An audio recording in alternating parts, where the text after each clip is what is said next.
Ma belle-mère voulait offrir les bijoux de ma mère défunte à ma demi-sœur pour son mariage, mais l'échange que j'ai fait avec de fausses copies a bien fait rire certains. Je m'appelle Alex, j'ai 25 ans, et j'ai besoin de partager cette histoire parce que ça devenait trop lourd à garder pour moi. Un peu de contexte, j'ai perdu ma mère il y a quelques années, et ça a été la chose la plus difficile que j'ai jamais vécue. Elle n'était pas seulement ma mère, elle était aussi mon amie. La perdre m'a bouleversé. Elle n'était pas juste une mère, elle était mon foyer. Quand elle est morte, la douleur était insupportable. Ma vie a changé du jour au lendemain, et la seule chose qui m'a apporté un peu de réconfort, ce sont les bijoux qu'elle a laissés derrière elle. Ma mère adorait ses bijoux. Elle n'était pas riche, mais elle avait une belle collection qu'elle avait constituée au fil des années, certains offerts par mon père, d'autres qu'elle s'était achetés elle-même, et quelques-uns étaient des héritages familiaux. Elle me racontait l'histoire de chaque pièce. Il y avait un délicat bracelet en or que ma grand-mère lui avait offert pour ses 18 ans, un médaillon contenant une photo de moi bébé, une magnifique bague en saphir que mon père lui avait donnée pour leur anniversaire, et quelques autres encore. 6 pièces au total, chacune ayant une immense valeur sentimentale pour elle. Même quand elle était malade, elle portait encore ses bijoux.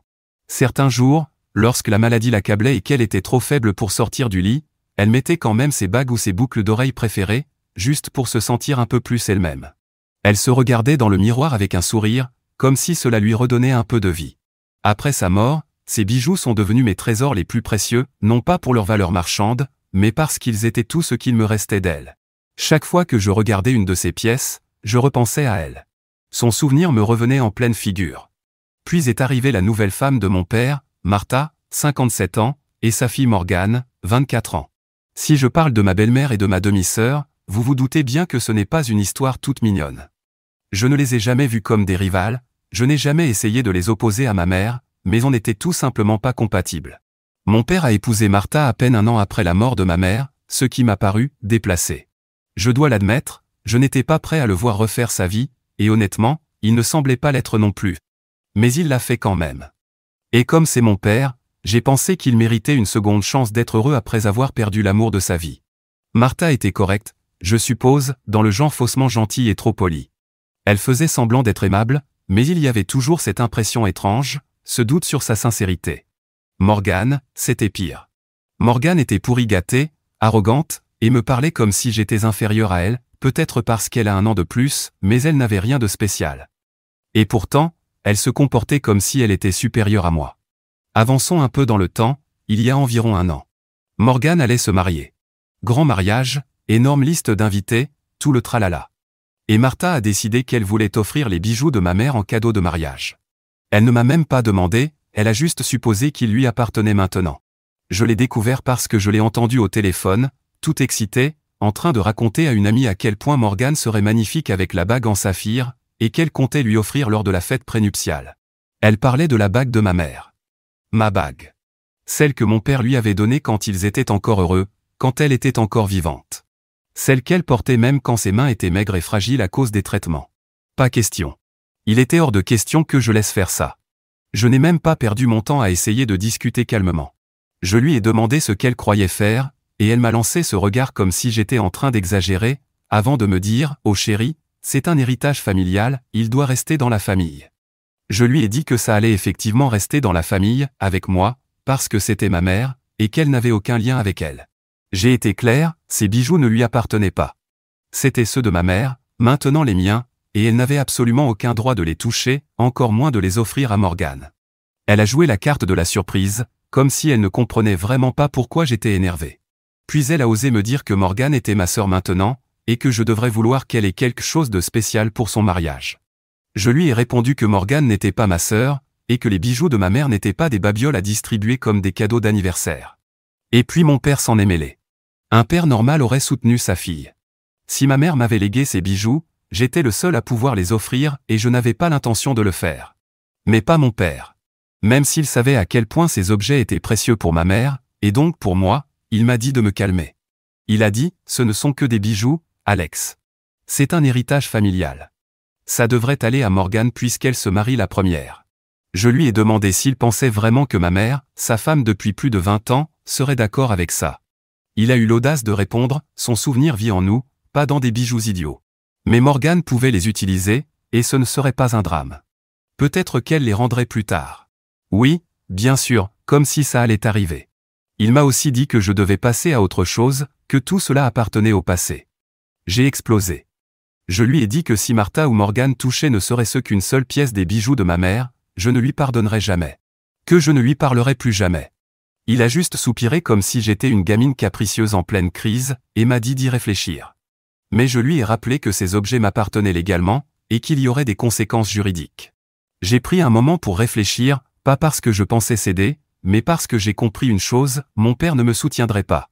C'était évident désormais. Et Martha était bien décidée à me pourrir la vie jusqu'au mariage. Je l'ai vue dans son petit sourire satisfait, elle était convaincue qu'elle finirait par me faire céder. Alors j'ai fait quelque chose, pas seulement pour me protéger des problèmes à venir, mais aussi pour me venger un peu. J'ai fait semblant d'être d'accord. Quelques jours après notre dispute, je suis descendu dire à mon père et à Martha que j'avais réfléchi, et qu'ils avaient raison. J'ai dit que j'avais été trop émotif, que je devais tourner la page, et que c'était peut-être le moment d'avancer. Martha avait l'air tellement ravie. J'ai dû me retenir de rire quand elle m'a lancé ce faux sourire chaleureux en disant « Oh mon chéri, je savais que tu comprendrais. C'est ce que ta mère aurait voulu. » J'avais envie de hurler, mais ça aurait gâché mon plan. À la place, j'ai souri et hoché la tête comme si j'étais d'accord. J'ai même dit que je pensais que Morgane adorerait les bijoux, et que c'était mignon qu'elle ait quelque chose de significatif à porter pour son grand jour. Mon père avait l'air soulagé, comme s'il redoutait une autre dispute. J'ai contacté une ancienne amie, Lorraine, à qui je n'avais pas parlé depuis un moment. On n'était pas super proches, mais elle était très gentille et, par chance, son frère était joaillier. Je l'ai recontacté, et après avoir pris un peu de ses nouvelles, j'ai glissé que j'avais besoin d'un service un peu spécial, rien de trop extravagant, juste des copies très réalistes. Elle était évidemment curieuse, mais je suis resté vague sur les détails. Je lui ai juste dit que j'avais besoin de doublons et que j'étais prêt à payer ce qu'il fallait. Elle m'a mis en contact avec son frère, et après lui avoir expliqué ce que je voulais, il a accepté de m'aider. Et le meilleur dans tout ça? Mon petit coup n'a même pas coûté si cher. Quelques billets bien dépensés. Je l'ai rencontré la semaine suivante et je lui ai confié toutes les pièces, la bague en saphir, le bracelet en or, le médaillon, une paire de boucles d'oreilles en diamant, un collier de perles et une petite broche pleine de valeurs sentimentales. Je ne savais pas laquelle Martha comptait offrir, alors j'ai dû couvrir toutes les possibilités. Son frère était vraiment doué. Quand il m'a remis les copies finies, même moi, j'avais du mal à voir la différence. Le poids était légèrement différent, et si on regardait de très près, il y avait quelques imperfections, mais pour la plupart des gens, c'était identique. Il a même veillé à ce qu'elles aient l'air un peu usées, pour qu'elles paraissent anciennes. Ensuite, j'ai mis les vraies pièces à l'abri, loin de la maison.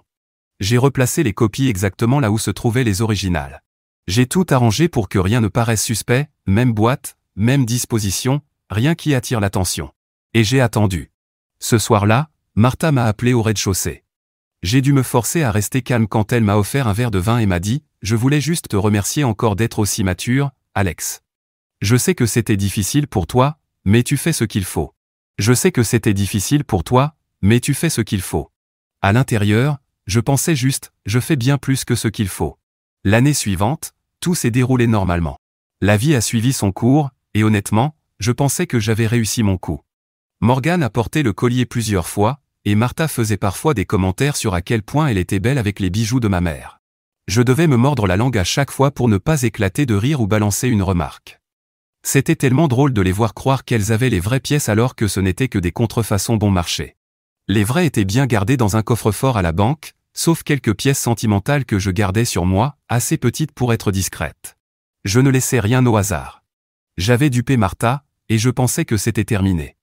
Mais il y a 2 semaines, j'ai reçu un appel. C'était mon père. Il avait l'air contrarié, comme si sa journée avait été un calvaire. Apparemment, Martha et Morgane avaient décidé de faire expertiser les bijoux, et l'expert leur a dit qu'ils étaient faux. J'ai failli faire tomber mon téléphone. J'avais passé une année entière à croire qu'elle ne les ferait jamais expertiser. Peut-être pour les assurer ou connaître leur valeur, mais essayer de les vendre pour se faire de l'argent? C'était mesquin. Franchement, ça m'a encore plus énervé. Ça prouvait juste que j'avais eu raison depuis le début. Aucune des deux ne se souciait de la valeur sentimentale, elle voulait juste savoir combien elle pouvait en tirer. Elle ne m'avait même pas demandé si j'étais d'accord pour les vendre, alors qu'elle les appelait des objets de famille. J'ai dû réfléchir vite, alors j'ai joué l'idiot, j'ai fait semblant d'être choqué. J'ai même sorti un « Qu'est-ce que tu veux dire ?» faux, pour rendre ça crédible. Il m'a dit que l'expert avait affirmé que ce n'étaient pas de vrais bijoux. Qu'ils étaient jolis, mais que c'était des imitations.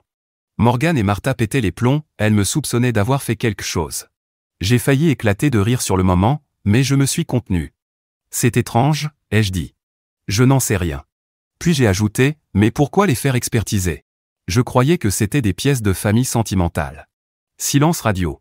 Il a hésité avant de répondre, et j'ai entendu le doute dans sa voix. Eh bien, elles voulaient juste connaître leur valeur, tu vois, juste pour savoir. Ouais, bien sûr. J'ai continué à faire semblant, l'air confus et inquiet. J'ai même eu le culot de dire, waouh, c'est dingue. Peut-être que le bijoutier s'est trompé. Ou alors ils ont toujours été faux et maman ne le savait pas. Je crois que cette dernière phrase l'a déstabilisé, parce qu'il s'est tout de suite mis à défendre ma mère, en disant qu'elle n'aurait jamais porté des faux bijoux, ce qui est vrai, mais je voulais semer le doute pour qu'il me laisse tranquille. Finalement, il m'a dit qu'il me rappellerait plus tard et a raccroché.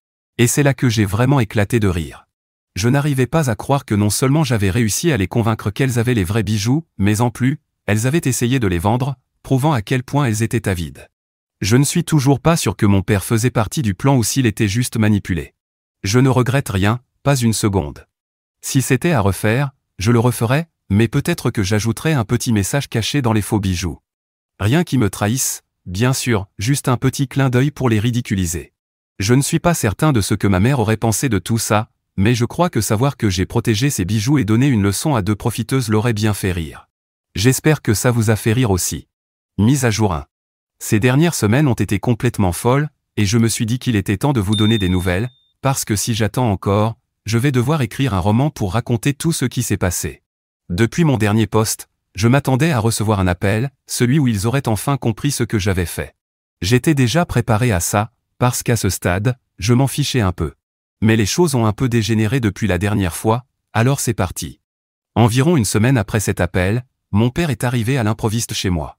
Ce mec n'avait jamais fait ça, il appelait toujours avant de passer. J'ai ouvert la porte, et il était là, l'air furieux. Il ne m'a même pas dit bonjour, il est juste entré comme si on était en guerre. Puis il s'est retourné et a dit, « Martha veut engager des poursuites judiciaires contre toi. » J'ai gardé un visage neutre et j'ai répondu, « Des poursuites pourquoi ?» Il a croisé les bras et a dit, « Pour les bijoux volés. » Je l'ai fixé un moment, essayant de savoir s'il était sérieux. Il l'était. Je lui ai dit, « D'abord, on ne peut pas voler quelque chose qui nous appartient légalement. Maman m'a légué ses bijoux dans son testament. Et ensuite, je n'ai rien volé du tout. » Là, il est parti dans un monologue. Il m'a traité d'égoïste, m'a dit que je volais sa famille, que ma mère aurait voulu que je partage. Il m'a même sorti un « Pourquoi un expert en bijoux dirait qu'ils sont faux, à moins que tu ne les aies échangés ?» Et c'est là que j'ai failli griller ma couverture. J'étais énervé et j'avais envie de répliquer, mais j'ai pris une grande inspiration et j'ai dit « Je ne sais pas, papa. Peut-être qu'ils ont toujours été faux. » Et là, il a hésité, juste une seconde. Mais ensuite, il a secoué la tête et a dit « C'est impossible. Les bijoux de ta mère étaient authentiques. » Alors j'ai répondu « Alors pourquoi les faire expertiser? Peut-être que maman ne te faisait pas confiance, et c'est pour ça qu'elle les a échangés. » OF. J'ai vu dans son regard, il a compris ce que j'étais en train d'insinuer. Que Martha et Morgane avaient prévu de vendre les bijoux de ma mère, et que maintenant qu'elles ne pouvaient plus le faire, elles étaient furieuses. Et à ce moment-là, il n'a rien dit d'autre et il est parti. Je pensais que c'était peut-être fini, mais non. Quelques jours plus tard, j'ai reçu un appel de ma tante maternelle, Sydney, qui a 53 ans. Elle était furieuse. Apparemment, Martha avait raconté à toute la famille que j'avais volé les bijoux de mariage de Morgane et que je les avais remplacés par des faux. Elle jouait la victime et racontait à tout le monde que j'avais trahi la famille. Mais Sydney n'y croyait pas une seconde. Elle m'a dit qu'il était impensable que ma mère ait voulu que Morgane ait ses bijoux. En fait, ma mère avait dit très clairement à Sydney qu'elle voulait que je garde les bijoux. Elle savait que mon père se remarierait peut-être un jour et elle craignait qu'une nouvelle épouse essaie de les récupérer. Ma mère savait. Pour l'instant, je suis hors de danger, mais les accusations continuent de flotter dans l'air. Cela m'est égal, vraiment, les gens peuvent m'accuser autant qu'ils veulent. Légalement, les bijoux m'appartiennent, et ils ne peuvent pas me poursuivre. Peut-être qu'ils se feront poursuivre à la place, par un juge qui rira tellement de leurs bêtises qu'il en fera tomber ses lunettes, qui sait.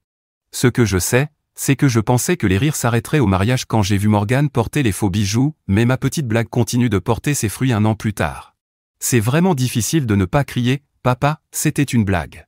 Mais si je le faisais, je perdrais tout ce divertissement gratuit qu'il me procure. Mise à jour 2. La blague des bijoux factices continue d'alimenter les conversations, et il ne semble pas que les mises à jour soient prêtes de s'arrêter. Les choses commençaient à se calmer, et je me suis dit que toutes les bonnes choses ont une fin, mais la vie m'a réservé une autre surprise, et celle-ci était une bonne. Martha a fini par se trahir elle-même de la manière la plus spectaculaire possible. Après ma dernière mise à jour, Martha et Morgan ont eu une énorme dispute. Morgan s'est sentie trahie de ne pas avoir reçu les vrais bijoux et d'avoir dû se marier en portant des faux. Elle était furieuse de l'image que cela lui avait donnée devant tout le monde. Elle semble croire que les invités du mariage étaient des experts en joaillerie dotés d'une vision à rayon X, capables de détecter instantanément les faux bijoux et qui auraient bavardé sur elle. Elles ont à peine parlé pendant des semaines. Je pensais que ça s'arrêterait là, mais il y a quelques jours, j'ai reçu un message énorme de Morgan, et quand je dis énorme, je veux dire que même la Bible paraîtrait être une lecture légère à côté. Pour résumer, afin de ne pas faire planter les serveurs de Reddit, je suis une sœur horrible, j'ai gâché son mariage, qui est désormais souillé. Elle disait que je mentais en disant que les bijoux étaient faux, et qu'elle méritait les vrais parce qu'elle faisait désormais partie de la famille. Et puis elle a dit la chose la plus absurde qu'elle aurait pu dire, je m'en fiche si tu les as échangés, je veux juste les originaux. À ce moment-là, il n'y avait plus de raison de maintenir la mascarade, tout le monde me soupçonnait déjà. J'espérais rester un peu plus longtemps dans l'ombre. Mais j'en avais assez de recevoir un autre message de Mathusalem, alors j'ai simplement répondu, Morgan, je ne vois pas de quoi tu parles.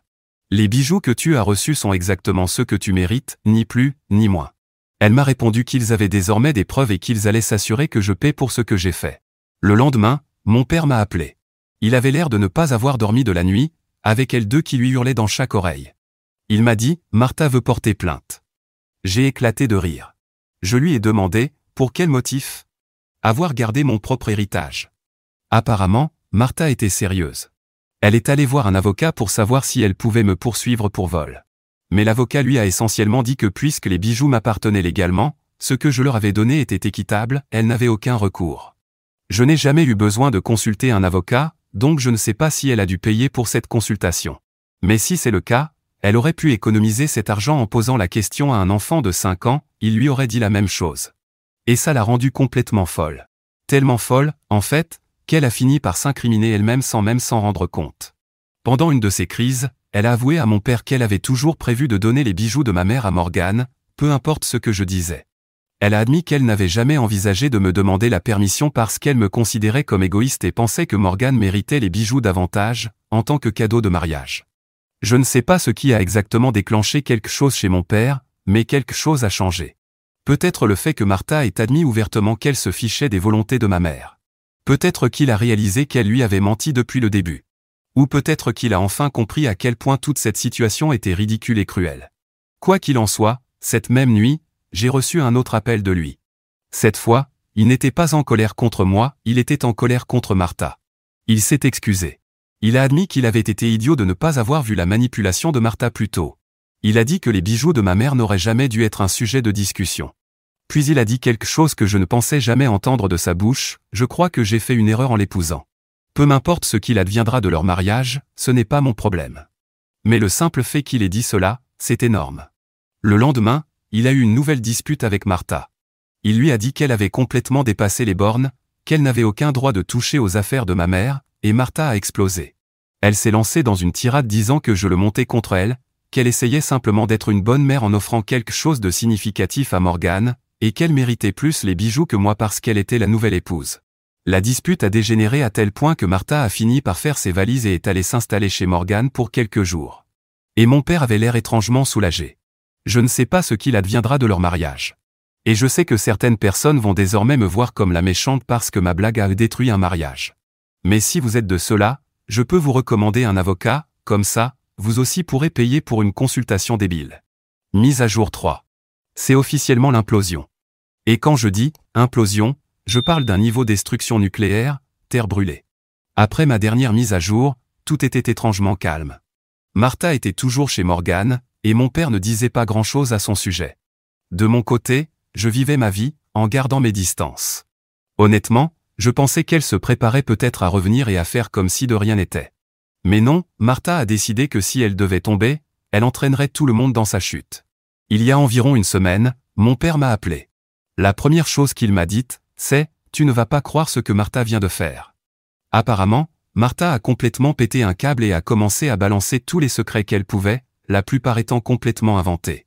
Elle a contacté absolument tous les membres de la famille du côté de mon père et a commencé à leur raconter un récit délirant, qu'elle avait été émotionnellement maltraitée pendant le mariage, que mon père ne l'avait jamais traitée comme son égal, et que j'étais une manipulatrice qui avait volé la famille. Elle y est allée à fond.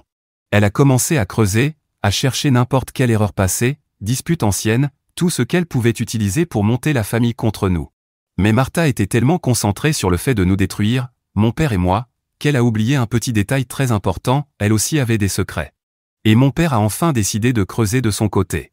Alors après sa crise, mon père a fait quelque chose qu'il aurait dû faire depuis des années, il a passé en revue ses finances. Et il a découvert que Martha siphonnait de l'argent de leur compte joint depuis des années. On parle de milliers de dollars disparus dans des dépenses qu'il n'avait jamais validées. Une partie de cet argent a servi pour le mariage de Morgane, une autre partie est allée on ne sait où, et le reste a simplement disparu sans laisser de traces. Et mon père, qui pensait n'avoir pas contribué d'un centime au mariage de sa belle-fille, qu'il avait tout payé de sa poche, selon ce que Martha lui avait dit. Je me souviens même qu'il avait dit au père de Morgane, pendant le mariage, à quel point tout était magnifique, en le remerciant, alors que c'était lui, en réalité, qui avait payé pour tout. Enfin, c'était Martha, en utilisant l'argent qu'elle lui volait depuis des années. Mais quand même, c'était son argent. Et dès le départ, il n'a rien nié. Il a juste haussé les épaules et dit quelque chose du genre, eh bien, j'ai sans doute mérité ça, après tout ce que j'ai accepté pendant toutes ces années. Elle a épousé un homme qui payait tout, laissait sa fille vivre sans payer de loyer et lui donnait un accès total à son argent, et pourtant, elle se sentait encore en droit d'en prendre plus. Je ne vais pas dire que mon père ne méritait pas un peu ce qui lui est arrivé pour avoir été aussi crédule, mais Martha a vraiment battu tous les records. Le lendemain, mon père est allé directement voir un avocat. Il entame officiellement une procédure de divorce. Je ne l'ai jamais vu aussi déterminé. C'est comme s'il avait enfin réalisé à quel point il s'était fait manipuler. Martha a complètement perdu la tête. Elle s'est pointée à la maison en son absence, a tambouriné à la porte en hurlant qu'on la traitait comme une moins que rien. Je n'étais pas là, sinon je lui aurais dit qu'elle est une moins que rien, mais la caméra de surveillance de mon père l'a enregistrée en train de crier qu'elle allait le ruiner au tribunal. Elle est partie avant que la police n'arrive, mais quelque chose me dit que ce n'est pas fini. Morgane, fidèle à sa mère, a essayé de convaincre mon père de se réconcilier avec Martha. Elle lui a dit que s'il l'aimait vraiment, il ne me laisserait pas me mettre entre eux. Mon père lui a répondu, ça n'a rien à voir avec Alex. Ça a tout à voir avec le fait que ta mère est une menteuse et une voleuse. Morgane a répliqué qu'elle ne le laisserait pas parler de sa mère comme ça, et que s'il divorçait, elle le rayerait de sa vie à jamais. Et mon père s'est contenté de répondre, d'accord. Je ne m'attendais pas à ça. Je pensais qu'il allait hésiter ou balbutier à l'idée de la perdre. Morgane s'est mise à pleurer parce qu'elle s'attendait elle aussi à ce que sa crise le fasse douter. Mais mon père n'a rien ajouté, il a simplement raccroché pendant qu'elle pleurait. Je ne pense pas que je referai une mise à jour, parce qu'honnêtement, j'en ai fini avec eux. Mais je voulais partager cette dernière partie parce que je n'aurais jamais imaginé que les choses exploseraient à ce point-là. Mise à jour 4. Je sais que j'ai dit que je ne mettrai plus à jour, mais croyez-moi, vous voulez entendre ça. Et ce n'est pas juste une mise à jour avec quelques infos en plus, c'est une mise à jour avec de la justice. Après ma dernière publication, Martha semblait enfin comprendre que le divorce était sérieux. Mais au lieu de faire profil bas et de réfléchir à ses prochaines étapes, comme toute personne sensée, elle a décidé d'empirer encore plus les choses, pour tout le monde, mais surtout pour elle-même. Elle est allée raconter à tout le monde que mon père l'abandonnait et que je l'avais manipulée pour qu'il la quitte. Elle a même eu le culot de dire que mon père avait été émotionnellement abusif envers elle et qu'elle était la vraie victime dans toute cette histoire. Elle a sérieusement essayé de contester le divorce et de demander une pension alimentaire, alors même qu'elle volait de l'argent à mon père depuis des années. Son raisonnement ? Elle avait sacrifié tellement de choses pour être avec lui et mériter d'être récompensée. Eh bien, elle a été récompensée, mais pas comme elle l'espérait. Heureusement, l'avocat de mon père ne perd pas son temps avec les absurdités de ses clients. Comme il avait des preuves claires que Martha détournait de l'argent, sa tentative d'obtenir une pension alimentaire s'est retournée contre elle. Non seulement sa demande a été rejetée par le tribunal, mais maintenant, elle risque d'être poursuivie pour devoir rembourser tout l'argent qu'elle a volé à mon père. Elle a absolument tout perdu. Après avoir perdu son procès et avoir été complètement coupée financièrement par mon père, Martha a tenté un dernier coup désespéré. Elle s'est pointée chez mon père en disant qu'elle devait récupérer certaines affaires. Mais mon père n'est pas idiot. Il savait qu'elle n'avait rien laissé de valeur. Il lui a dit d'envoyer une liste et qu'il lui enverrait le tout par courrier. Martha s'est mise à tambouriner à la porte, en criant qu'il lui devait au moins une conversation en face à face. Quand ça n'a pas marché, elle a commencé à pleurer faux, disant qu'elle voulait juste parler.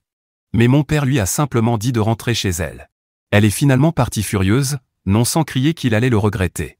Jusqu'à présent, malgré ses menaces, La seule à regretter quoi que ce soit, c'est elle, mais bon, parler ne coûte rien. Et ce n'est pas fini. Morgane avait fait tout un drame en disant qu'elle couperait les ponts avec mon père à jamais s'il divorçait de Martha. Ça a duré environ 1 mois. Ensuite, elle a réalisé quelque chose de très important, elle avait besoin d'argent. Morgane a toujours compté sur la générosité de mon père. Il l'aidait à payer son loyer, à financer une partie de son mariage sans le savoir, et lui donnait même de l'argent en cas de besoin. Mais maintenant, le robinet est définitivement fermé, et Martha n'est ni disposée ni capable de l'aider financièrement. Morgane est revenue ramper vers mon père. Elle a eu l'audace de l'appeler en pleurant, disant qu'elle ne pensait pas vraiment ce qu'elle avait dit en le coupant de sa vie. Elle lui a dit que même si les choses ne s'arrangeaient pas avec sa mère, elle voulait quand même avoir son père dans sa vie. Et mon père a répondu, mot pour mot, Morgane, j'espère que tu t'en sortiras, mais je ne suis pas ton distributeur automatique. Puis il a raccroché. Elle a essayé de le rappeler plusieurs fois, mais il l'a bloqué. Mise à jour 5. Avant d'en venir au meilleur, beaucoup de gens m'ont demandé quelle était ma relation actuelle avec mon père, vu qu'il n'a clairement pas été un bon père pour moi. Et ça se reflète dans la façon dont on interagit aujourd'hui. On n'a pas complètement coupé les ponts, mais on n'est plus aussi proche qu'avant. On est cordiaux, et c'est tout. Je sais qu'il est désolé. Mais il ne devrait pas être désolé, il aurait dû me défendre bien plus tôt au lieu de prendre l'histoire des bijoux à la légère.